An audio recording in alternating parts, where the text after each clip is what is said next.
مریم کل رات سے اسی کمرے میں بیٹھی رو رہی تھی۔ دروازہ کھلنے کی آواز پہ اس نے فوراً سے دروازے کی طرف دیکھا۔ ایک لڑکا اس کے سامنے آیا۔ اس کا لباس عام آدمیوں جیسا تھا۔ اٹھیں، وہ نہایت ادب سے بولا۔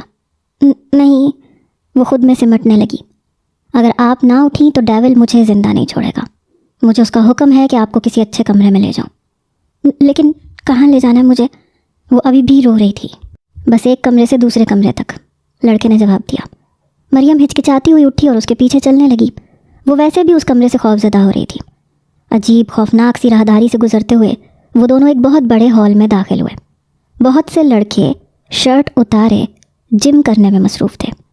کوئی گنز کو صاف کر رہا تھا، کوئی کلہاڑی کو تیز کر رہا تھا۔ ان سب نے ایک نظر بھی مریم کی طرف نہیں دیکھا، لیکن پھر بھی مریم انہیں دیکھ کر خوف سے کانپنے لگی۔ دل ہی دل میں وہ اللہ کو یاد کرتی ہوئی اس ہال سے باہر نکلی۔ آگے ایک اور راہداری آئی جس میں کوئی 7-8 کمرے تھے۔ ان کمروں کو کراس کر کے وہ لڑکا مریم کو لیے ایک اور ہال میں داخل ہوا جو چھوٹا اور خالی تھا۔ ہال کے سامنے 2 کمرے تھے۔ وہ لڑکا ایک کمرے کی طرف ہو لیا۔ ان کمروں کے دروازے کافی بڑے تھے۔ وہ لڑکا دروازہ کھول رہا تھا جب مریم نے ہمت کرتے ہوئے اس سے بات کرنے کی کوشش کی۔ بھائی، آپ پلیز مجھے یہاں سے جانے دیں۔ آپ مجھے ان سب سے الگ لگے ہیں، پلیز مجھے جانے دیں۔ میرے لیے سب بہت پریشان ہو رہے ہوں گے۔ مریم اس کے آگے ہاتھ جوڑ کے گڑ گڑائی۔ لڑکے نے دروازہ کھول کے مریم کی طرف رخ کیا۔ آپ کو کیسے لگا کہ میں اچھا ہوں؟ اس نے سوال کیا۔ آپ سے مجھے اتنا ڈر نہیں لگ رہا۔ ہال میں لڑکے کا کہا گونجا۔ مریم حیرت سے اس کی طرف دیکھنے لگی۔ وہ میں ہی تھا جو آپ کو اٹھا کے یہاں لایا تھا۔ اس کی بات سنتے مریم حیرت زدہ اسے دیکھتی رہ گئی۔ یہ ہمیں ڈیول کا حکم تھا، اور ڈیول کی حکم عدولی سمجھو ہماری موت ہے۔ اندر جائیں۔ اس نے مریم کا راستہ صاف کیا۔ مریم کا جسم خوف سے کانپنے لگا۔ مردہ قدموں سے وہ کمرے کے اندر داخل ہوئی اور لڑکے نے دروازہ باہر سے لاک کیا۔ یا اللہ، یہ میرے ساتھ کیا ہو رہا ہے؟ وہ زمین پر بیٹھ کے رونے لگی۔ مریم زمین پہ بیٹھی رو رہی تھی جب اس کو کمرے کے باہر قدموں کی آواز آئی۔ وہ تیزی سے اٹھی، آس پاس کوئی چیز ڈھونڈنے لگی۔ اس ٹیبل پہ پڑا ایک قیمتی گلدان نظر آیا۔ وہ گلدان اٹھائے دروازے کے پیچھے چھپ گئی۔ دروازہ کھلا۔ ٹک ٹک ٹک۔ ڈیول کمرے میں داخل ہوا۔ وہی سیاہ لباس، سر پہ ہوڈی لیے، پینٹ کی پاکٹس میں ہاتھ ڈالے وہ کھڑا ہو گیا۔ میری، مائے میری، کہاں ہو تم؟ وہ پوری سرار سی آواز نکالے اسے پکار رہا تھا۔ مریم کے ہاتھ پاؤں کانپنے لگے۔ اس نے ہمت کرتے ہوئے قدم آگے بڑھایا۔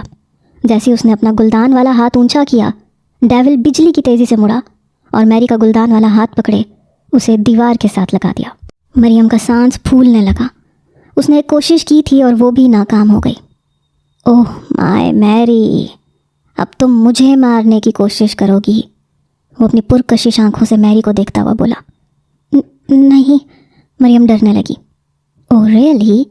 تو پھر یہ کیا ہے؟ اس نے گلدان کی طرف اشارہ کیا۔ مریم خوفزدہ سبز آنکھوں سے اسے دیکھنے لگی۔ تمہیں معلوم ہے جب تم یوں ڈرتی ہو تو مجھے بے حد خوبصورت لگتی ہو۔ ڈیول نے اپنا چہرہ اس کے قریب کیا۔ پلیز پیچھے ہٹیں، وہ کانپتی ہوئی آواز میں بولی۔ ڈیول نے اس کے ہاتھ سے گلدان پکڑ کے سائڈ ٹیبل پہ رکھا اور اس کے نرم ہاتھ کی انگلیوں میں اپنی انگلیاں پھنسائے دیوار کے ساتھ لگایا۔ ان دونوں کے درمیان جو ایک قدم کا فاصلہ تھا ڈیول نے وہ بھی ختم کر دیا۔ مریم اپنے چہرے کو پیچھے کرنا چاہتی تھی مگر پیچھے دیوار کے سوا کچھ نہ تھا۔ اسے ڈیول کی انگلیاں اپنے پیٹ پہ رینگتی ہوئی محسوس ہوئیں۔ خوف سے مریم کے منہ سے ہلکی ہلکی آوازیں نکل رہی تھیں جو کہ ڈیول کو سننے میں لطف دے رہی تھیں۔ خدا کا واسطہ پیچھے ہٹیے، وہ سسکنے لگی۔ پہلے میرا نام پکارو، وہ پراسرار سا بولا۔ مریم خاموش رہی۔ تم کیا چاہتی ہو؟ تمہارے پیٹ پہ رینگنے والی میری انگلیاں تمہاری کمر تک پہنچ جائیں؟ نہیں نہیں نہیں نہیں۔ مریم کی نظروں میں کل رات والا منظر گھومنے لگا۔ تو پھر کہو۔ اس کے الفاظ ابھی منہ میں ہی تھے جب ڈیول نے اس کی کمر میں ہاتھ ڈال کر اس کے نازک ہونٹوں کو اپنی گرفت میں لیا۔ مریم نے اپنی آنکھوں کو سختی سے بھینچ لیا۔ ڈیول کو اس کے لمس سے جتنا لطف آ رہا تھا، مریم کی تکلیف میں اتنا ہی اضافہ ہو رہا تھا۔ وہ اس کے سینے پہ ہاتھ مارتی اسے خود سے الگ کرنے کی کوشش کرنے لگی۔ وہ جتنی مزاحمت کر رہی تھی، ڈیول کے لمس میں اتنی ہی شدت آ رہی تھی۔ اس نے مریم کا ہاتھ چھوڑ کے اس کی گردن میں ہاتھ ڈالا۔ کچھ دیر بعد وہ پیچھے ہوا تو مریم نے اپنا چہرہ اپنے ہاتھوں میں چھپا لیا۔ وہ مسلسل سسک رہی تھی اور ڈیول